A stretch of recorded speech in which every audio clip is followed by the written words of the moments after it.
Bismillahirrahmanirrahim. Alhamdulillah, wassalatu wassalamu ala rasulillah. Assalamu alaikum wa rahmatullahi wa barakatuh. Falënderimet, lavdrimet tona e takon vetëm Allahu xhalla shanu.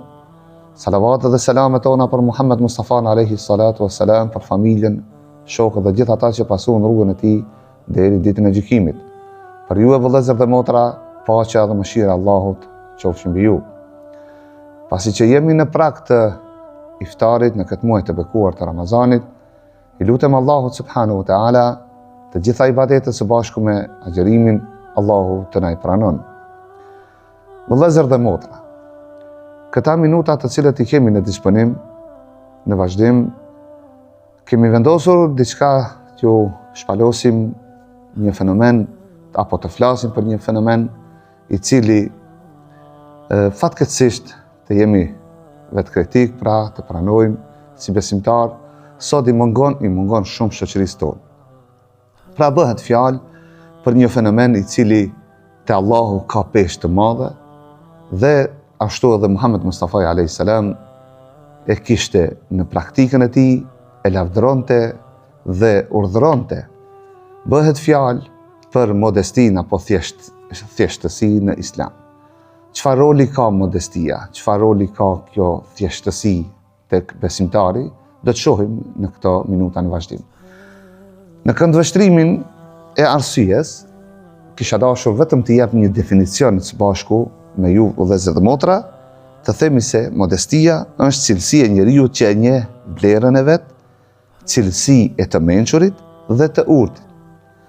Kurse në këndvështrimin e besimit, pra sipas fesë tonë, modestia është cilësi e robit të bindur, i cili e di se madhështia absolute i përket vetëm Allahut.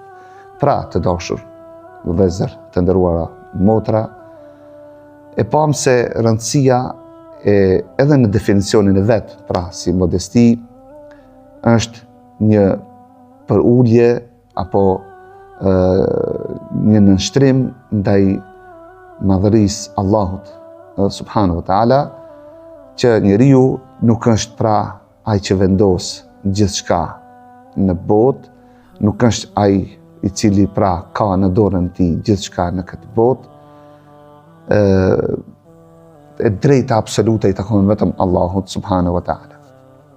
E thash në fillim se i mungon shoqërisë tonë, i mungon edhe shtresave apo niveleve edhe arsimore tek njerëzit, tek besimtarët, pa ma parasysh se sa kanë arritur shkollë, sa kanë arritur nivelet e diturisë.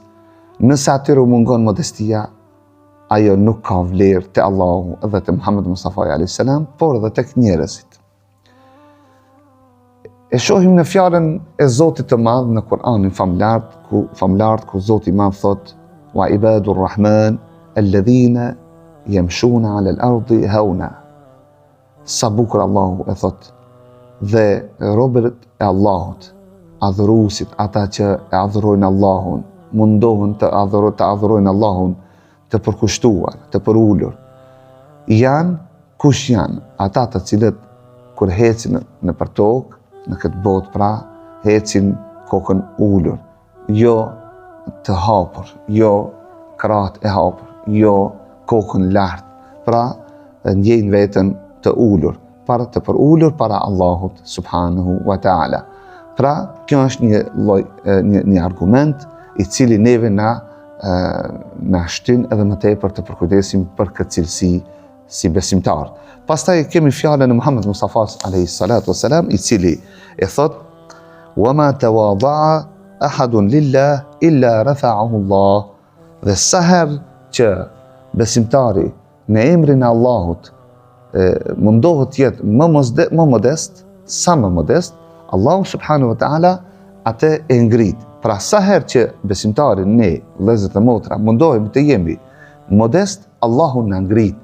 Por kanë thënë dietarët se edhe tek njerëzit është e njëjta pra gjendje. Sa herë para njerëzve ne ulemi, nuk e ngritim veten, edhe nëse kemi të drejtë me një situatë, por në emrin e Allahut e bëjmë këtë. E bëjmë sepse dhe Muhammed Mustafa alayhi salam na kishte urdhëruar edhe kishte praktikuar, nëse ne e bëjmë këtë në emrin e Allahut, Allahu do të na ngrit edhe para njerëzve, pa u ngritur ne vetë. Prandaj të dashur vëllezër, të nderuara motra, kemi edhe shembuj të mëdhenj tek vetë Muhamedi alayhis salam. Kemi ngjarje, kemi situata, kemi momente kur Muhamedi alayhis salam tregohet një moment ka qenë ulur me shokët e tij dhe në ato momente derisa ka qenë ulur me shokët e tij duke biseduar rreth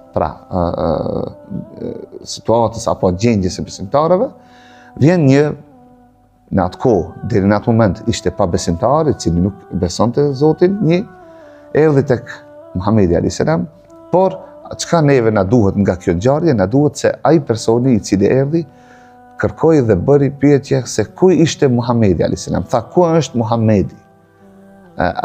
Nëse nuk e vazhdojmë të nderuar vëllezër dhe motra, për ta sqaruar edhe pak, a e kuptuat nga pyetja se çka don të thotë?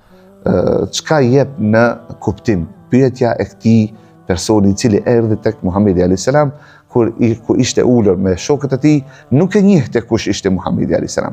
Ai më parë tek të parët e tyre ishte mësu që të sheh ata duke i shenjtru, duke i madhru, duke i ngritur në vende, në ulse, në karrika të larta, edhe ka mendu se kështu është edhe tek muslimanët, edhe tek profeti apo Muhamedi alayhis salam. E kundërta ndodhi, ai pyeti, tha, ku është Muhamedi? Kishte ardhur për të marrë mësime nga vetë Muhamedi alayhis salam rreth islamit dhe e pyeti se ku është Muhamedi alayhis salam. Ata nuk than asnjë fjalë sepse kishin frikë mos vallë ka ardhur për tu hakmar ose për të bërë ndonjë gjë e cila do ta dëmtonte Muhamedin alayhis salam. Por Muhamedi alayhis salam pa prit vetëm e ngriti zërin dhe tha, unë jam Muhamedi.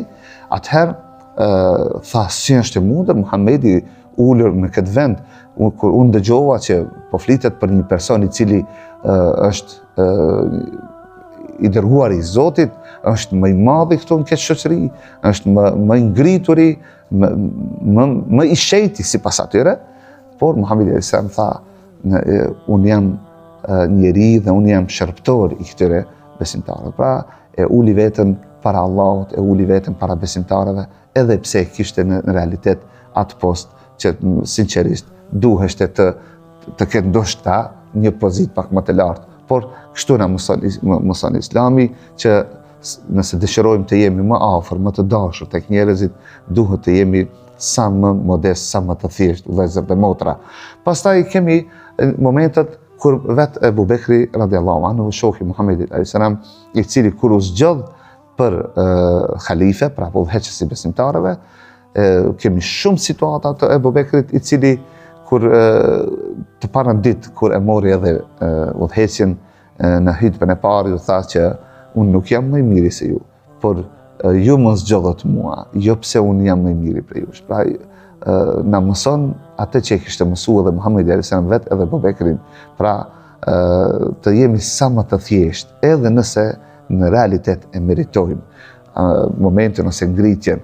Pastaj kemi rastin kur vetë tregon Omeri radiallahu anhu, halifja i dytë pas Ebu Bekrit, i cili thot, një ditë vendosa të shoh Ebu Bekrin se si halife, pra po vazhdon të njëjtën thjeshtësi, të njëjtën modesti me njerëzit. Edhe ishte shumë kurajshtar ta dinte se çka po vepron Ebu Bekri që të mësohet për në të ardhmen ose në jetën e tij të përditshme ta merr sepse nuk ishte Muhamedi alayhis salam në mesin e tyre, kishte vdekur. Por e vendosi një ditë shkon brapa Ebu Bekrit dhe kur shkoi e pa Ebu Bekrin radiallahu anhu, i cili hyri me një shtëpi ku ati kishte një plak të verbër, pra nuk shihte, dhe ja pastronte shtëpin edhe ja bënte gati ushqimin dhe dilte prej asaj shtëpie para namazit të sabahut. Pastaj shkonte dhe pra udhëhiqte besimtarët si imam në namazin e sabahut. Dhe Ebu Bekri hyri pasi doli Omeri radiallahu anhu hyri, pasi doli Ebu Bekri dhe e pyeti atë plakun, i tha, kush është ky njeri? Sepse ajo nuk e shihten. Tha, wallahi nuk e di, është një person i cili çdo ditë vjen, më pastron shtëpinë, më bën gati ushqimin, sepse unë jam me verbër, nuk shoh dhe nuk kam mundësi, nuk kam njerëz të cilët mund të më përgatitin pra shtëpinë edhe ushqimin, dhe është ky person i cili pra e përgatit e bën këtë çdo ditë. Prandaj në atë moment edhe vëllezër dhe motra, Omeri radhiyallahu anhu qajti dhe tha një fjalë të madhe, tha, more Ebu Bekër, sa punë na ke nxjerr, edhe i ke nxjerr atyre të cilët vinë, do të vinë pas teje. Pra, duhet vazhdojnë të njëjtën rrugë, nëse dëshirojnë që të përmendet emri i tyre, nëse dëshirojnë që të ngriten tek Allahu dhe tek besimtarët, patjetër duhet të përdorin modesti dhe thjeshtësinë.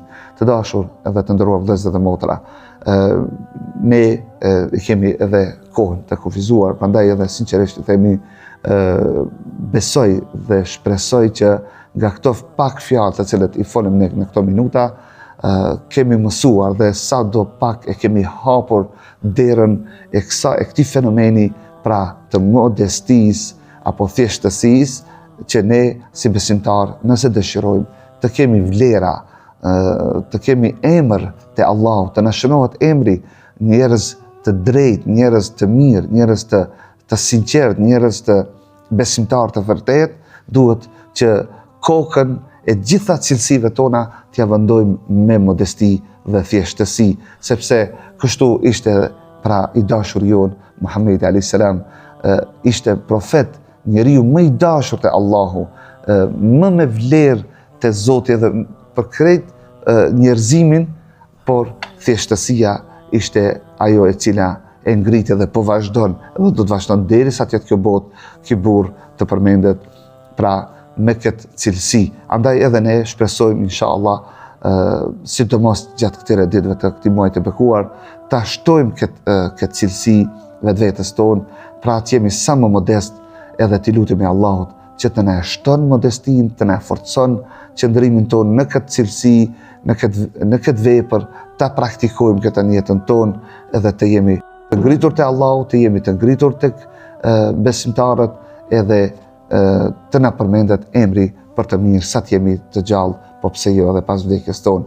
E lutim Allahun e madh që edhe këtë ditë pra të Ramazanit, Allahu të na pranon, ditët të cilët i kemi në vijim, Allahu gjithashtu të na lehtëson dhe të na pranon. Unë ju lë në mbrojtjen e të madhit Zot. Wassalamu alaikum wa rahmatullahi wa barakatuh.